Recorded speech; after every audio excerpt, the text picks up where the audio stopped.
escutam bem? Uma boa tarde. Cumprimento a professora doutora Elizabeth Acioli. Uma satisfação, professora, estar em mais um evento. Me lembro bem do último evento que estivemos juntas, foi em Curitiba, a professora Viviane Celos. Isso mesmo. Então, é uma satisfação poder presidir a mesa para a sua fala. Quero saudar aos congressistas. É um pouco estranho nós saudarmos assim dessa maneira, à distância, porque não vemos aqueles rostos curiosos, interessados no evento, mas tenho certeza que aí estão, é uma nova forma de conviver e logo estaremos juntos novamente, não é? Para que possamos realmente mais além das nossas falas, dos nossos estudos, podemos compartilhar o que é de melhor em nós, essa humanidade, o bem-querer, que é muito importante, que é o que realmente nos une nos congressos e que nos faz, assim, mais fraternos na área do conhecer, do saber, do estudar. Então, de imediato, eu passo a palavra à professora Elizabeth para que possa fazer a sua exposição. A professora tem em torno de 20 minutos, mais ou menos, não é? Eu vou acompanhar aqui o chat no YouTube também, para poder depois lhe passar algumas perguntas que a plateia venha a fazer, então. Então, lhe passo a palavra. Então, é um prazer imenso estar aqui e rever você também, Joana, assim, de uma maneira diferente, não é? Mas já vamos nos adaptando a essas novas tecnologias. Eu acho que o mundo agora vai seguir um outro caminho e por um lado, se por um lado é mal, por outro lado, nós que estamos aqui do outro lado do oceano, parece que ficamos mais próximos e podemos ver, não é, os amigos embora longe, mas ver até com mais frequência do que quando tínhamos que nos deslocar, atravessar o oceano todo para chegar até aí.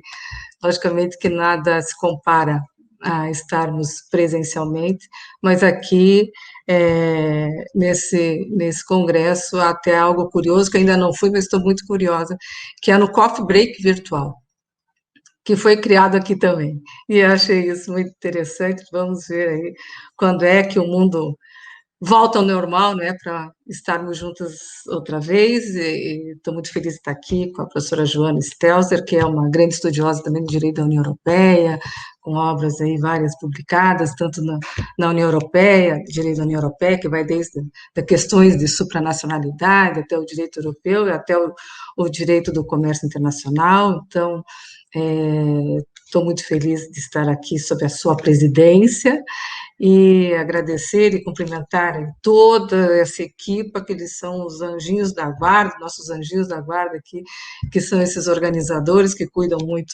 de nós e atendem aqueles que não têm tanta intimidade com a informática, que é o meu caso, que sempre dá alguma coisa errada comigo, mas felizmente aqui deu tudo certo. Dá um abraço grande ao meu querido amigo Wagner Menezes, que é o organizador desse evento há quase 2 décadas, né, e é o grande desbravador desse novo direito internacional e consegue coisas incríveis como esse congresso aqui, o maior congresso de direito internacional virtual que está acontecendo agora.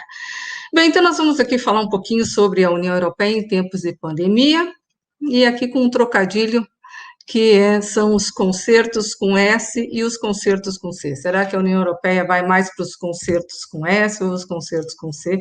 Como é que ela está gerindo a questão da pandemia aqui nesse continente? Mas antes de falar da União Europeia, é necessário que nós contextualizarmos o mundo em tempos de pandemia.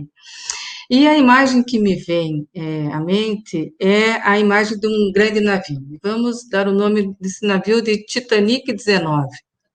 Esse Titanic 19, o mundo todo não foi porque quis, mas foi obrigado a embarcar nesse navio.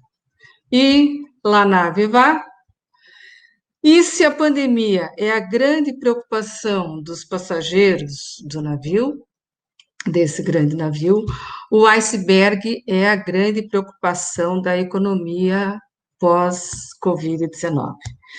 E várias indagações aí pairam no ar, né? Se conseguiremos atracar e desembarcar, né, todos os passageiros aí que estão nesse navio, se iremos conseguir desviar deste iceberg, se haverá vida para além desse iceberg, se o leme desse navio seguirá a rota da globalização e do desenvolvimento econômico que está a bater, pese embora aí estejamos a assistir a alguns retrocessos aí em alguns estados que nos deixam um pouco perplexos com relação à condução da economia.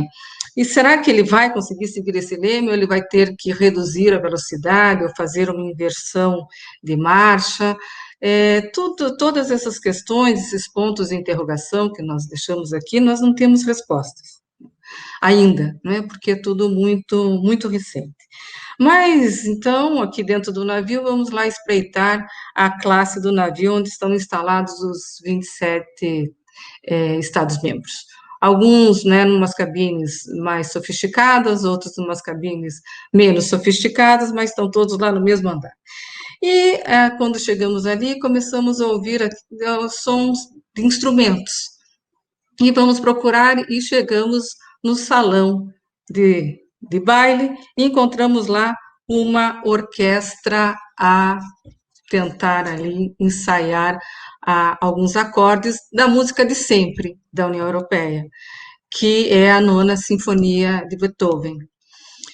E ali, né, a tentar ensaiar, os dirigentes dessa orquestra, as dirigentes dessa orquestra, que no caso são três mulheres dirigentes dessa orquestra, que já vamos ver quem são elas, elas vão tentando estimular os músicos e lembrar que agora, no passado dia 9 de maio, agora de 2020, foi comemorado os 70 anos da Declaração Schuman, né, no dia 9 de maio de 1950. E a Declaração Schuman foi o primeiro convite para que os estados europeus embarcassem nessa viagem. Naquela altura foram 6 que embarcaram, né? Hoje 27, porque um desembarcou, né? Agora, em janeiro, que foi o Reino Unido que saiu.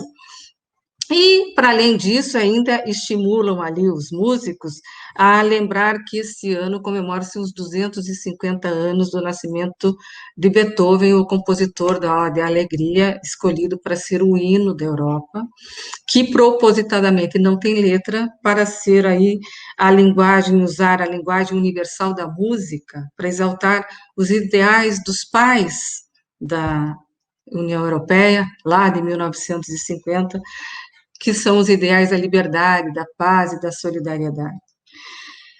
E uma coisa é certa nesse contexto de pandemia: se voltarmos um pouquinho atrás, vamos ver que houve também uma outra crise, a crise financeira de 2008, onde esse vírus financeiro foi gerado nos Estados Unidos, com a quebra da Lehman Brothers, e atingiu os estados aqui europeus, mas atingiu alguns estados europeus, e, nomeadamente, os estados do sul da Europa.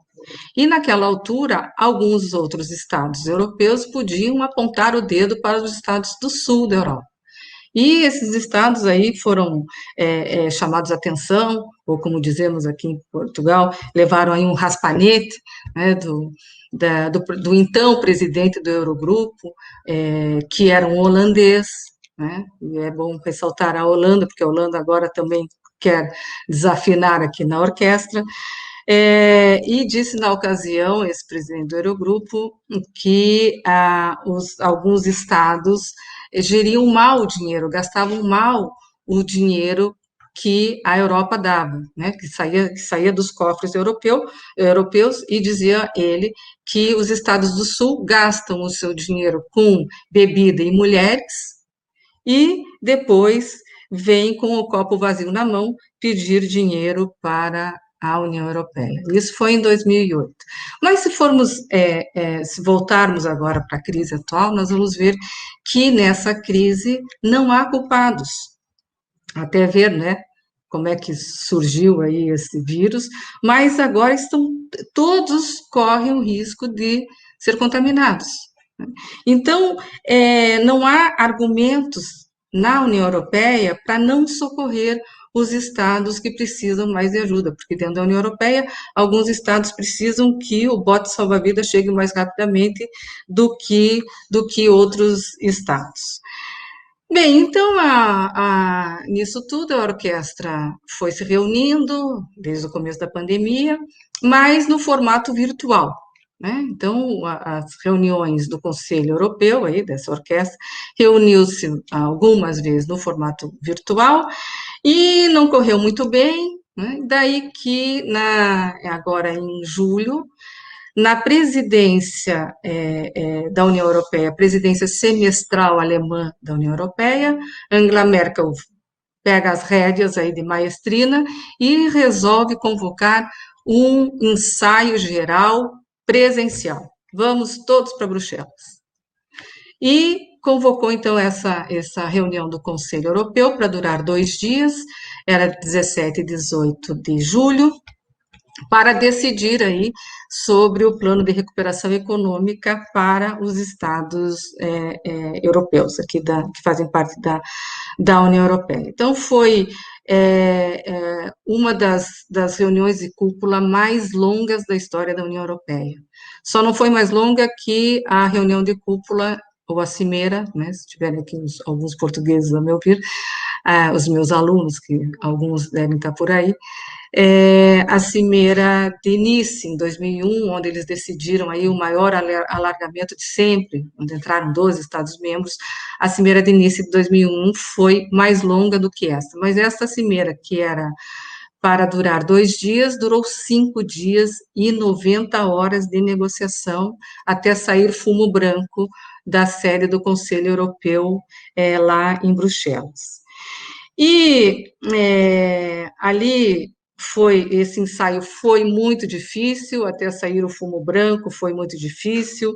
Ali alguns músicos insistiam em boicotar o som dos seus instrumentos, que eram conhecidos ali na orquestra como a ala dos frugais, né, que são ali a Holanda, a Áustria, a Suécia, a Dinamarca e a Finlândia, que eram os mais resistentes para tocar a mesma música, mas o plano traçado pelas 3 dirigentes, que foi a Angela Merkel, agora presidente da União Europeia, semestral da União Europeia, esses 6 meses são da presidência alemã. Aliás, no próximo semestre será a presidência portuguesa, estará aqui a presidência da União Europeia.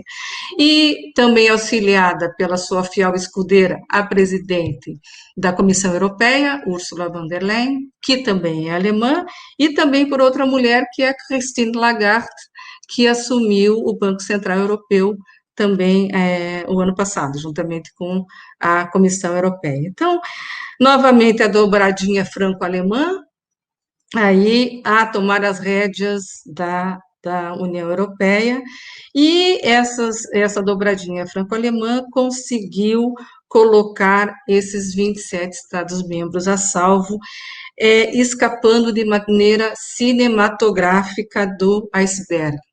Então, enviaram aí botes de salva-vida e retiraram os 27 Estados-membros desse Titanic 19, colocaram os 27 numa caravela moderna, né, rumo ao redescobrimento da Europa. Por quê? Porque eles sabiam que, se eles permanecessem ali, poderia ser, em primeiro lugar, o fim do euro.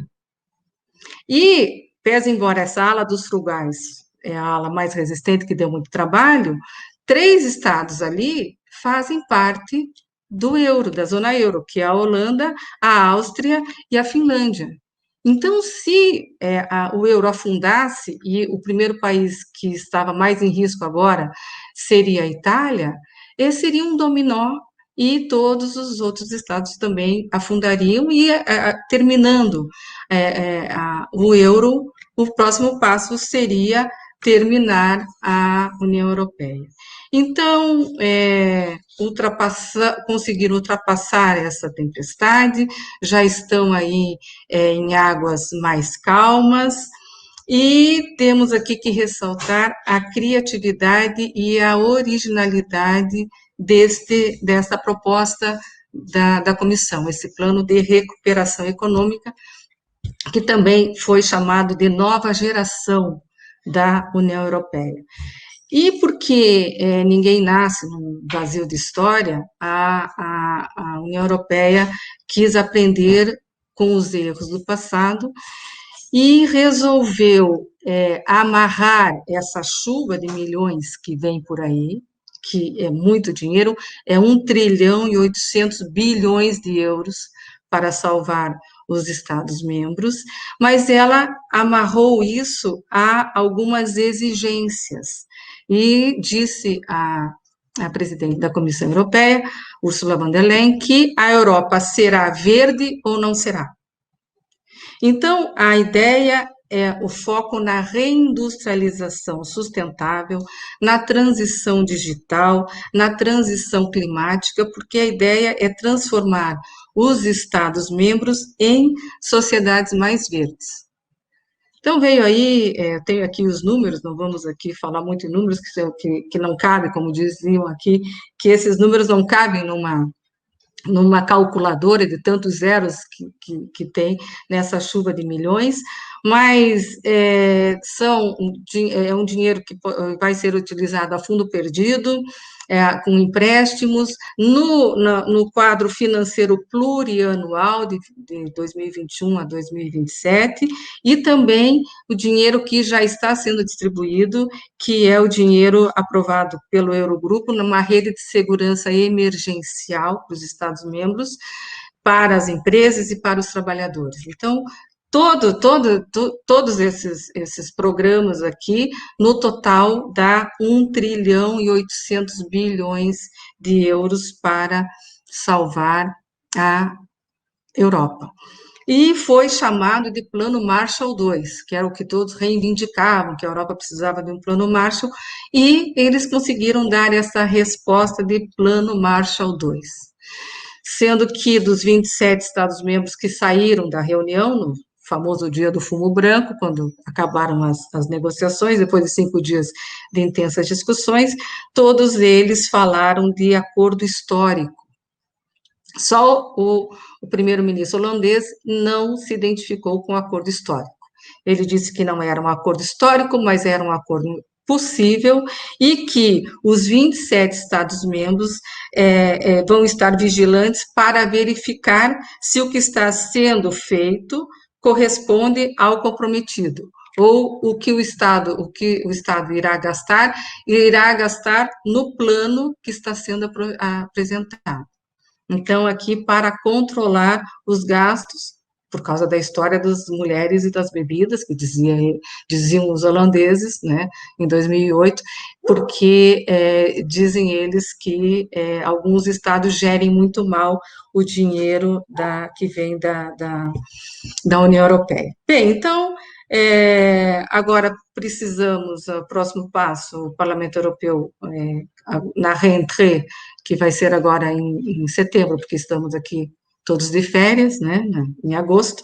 Em setembro precisa aprovar esse plano, esse quadro financeiro plurianual, que é o orçamento aqui da União Europeia, para que depois, então, esse dinheiro comece a ser distribuído para os estados, e isso vai ser a partir de 2021. Então, todo esse plano de recuperação econômica e esse quadro financeiro plurianual está previsto para 2021. O que já está sendo distribuído é desse plano de emergência, no total de 540 bilhões, que é esse plano que já está a ser distribuído.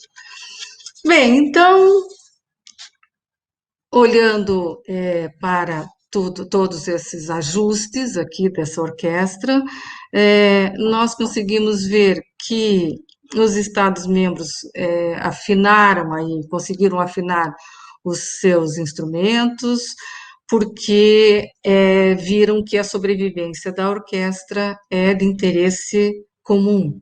a pandemia, ela permitiu à União Europeia alterar também esse trajeto dessa fase de recuperação econômica, com caminhos até então bloqueados e que ninguém imaginava que poderiam ser revertidos, que é essa construção de uma Europa mais verde. Hoje nós assistimos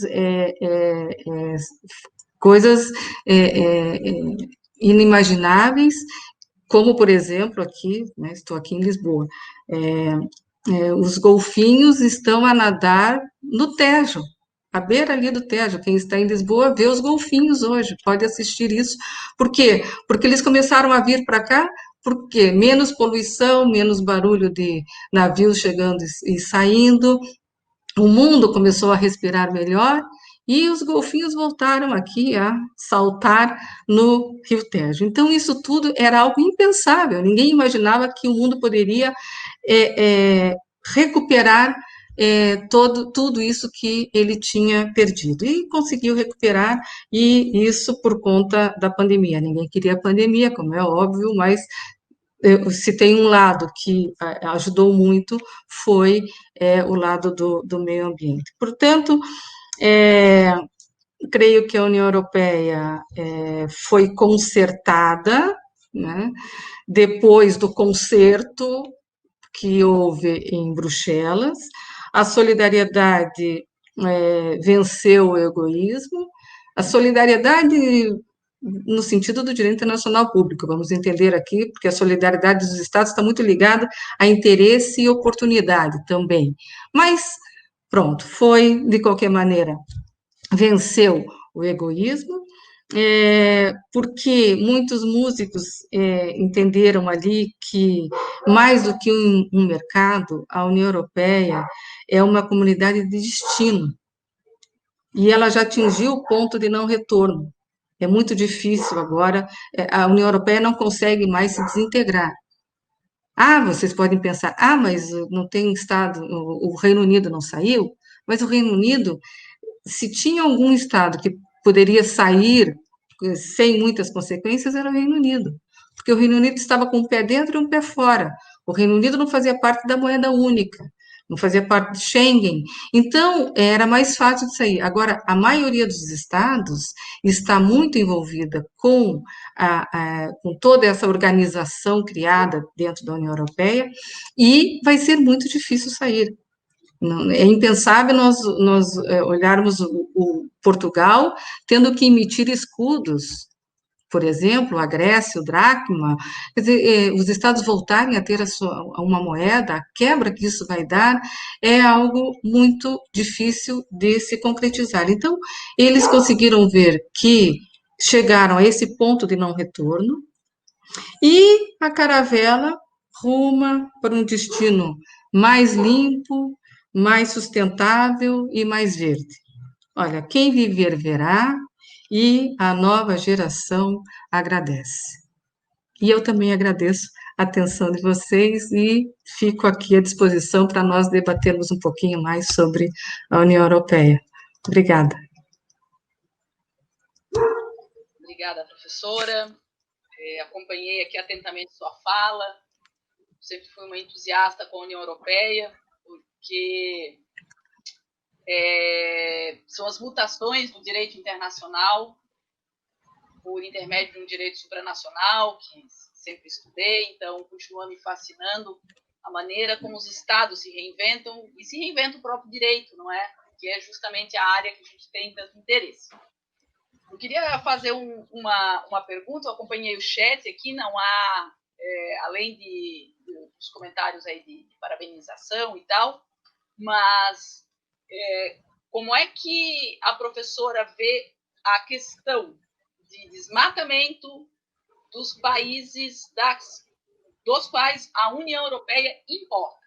Como é que isso impacta na Europa, e mais especificamente talvez em Portugal? Né? Quando a gente fala Europa, é muita gente, né? Igual falar Brasil, é muito grande, às vezes, para a gente falar da área. Mas como é que é esse impacto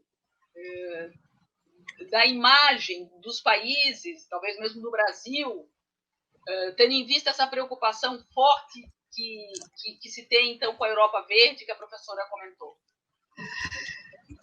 Para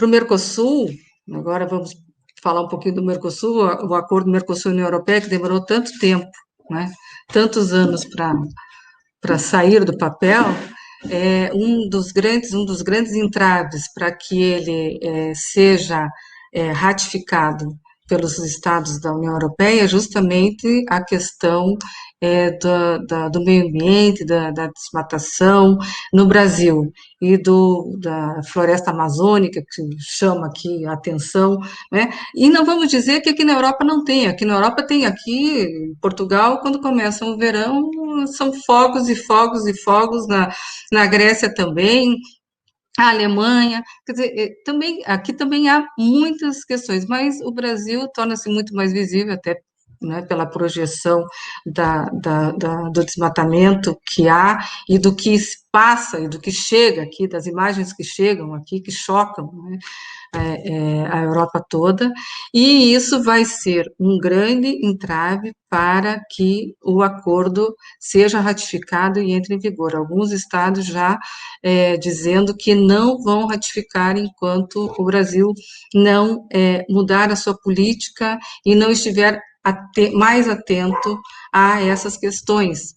E porque também há hoje, infelizmente, algum descaso também disso, a maneira com que é interpretada essa questão no Brasil impacta ainda mais, com, às vezes, a falta de sensibilidade com relação a esse tema do governo, estou dizer mais em termos brasileiros, choca ainda mais, porque se pelo menos houvesse um comprometimento ou algum plano que mostrasse que haveria mesmo uma intenção do Brasil em preservar, em acabar com esse desmatamento, mas não, parece que é algo que está em segundo plano e isso irrita mais os estados da União Europeia. Isso é um grande problema. E também, esse acordo agora não é a prioridade. A prioridade agora é a concentração mais nos estados europeus, e creio que isso vai ficar mais para alguns anos, mas se demoramos 20 anos para o acordo ser assinado, também vamos lá ver se conseguimos isso com mais alguns aninhos ainda para que isso entre em vigor. Vamos lá ver. Muito bem, professora. Infelizmente, pelo adiantado da hora, já são 4 horas. Pois é. E passa muito rápido. Já é o horário do próximo painel. Então, gostaria que a professora pudesse se despedir desse painel, para que a gente possa passar a palavra, então, para os próximos apresentadores. Olha, agradeço muito, foi um prazer imenso, e espero que no ano que vem possamos estar todos juntos aqui nesse congresso do Wagner Menezes para podermos nos abraçar como deve ser. Muito obrigada. Então, eu também agradeço, também espero poder dar um abraço um pouco mais apertado do que o que a gente sempre dá aos amigos, não é? Porque diante de tantas dificuldades, poder encontrar os amigos vai ser uma grande vitória para todos nós. Eu também agradeço, foi uma satisfação poder mediar a sua fala, e então aviso a organização que estou dando então esse painel por encerrado, e agradeço a todos que nos acompanharam. Muito obrigada. E até uma próxima.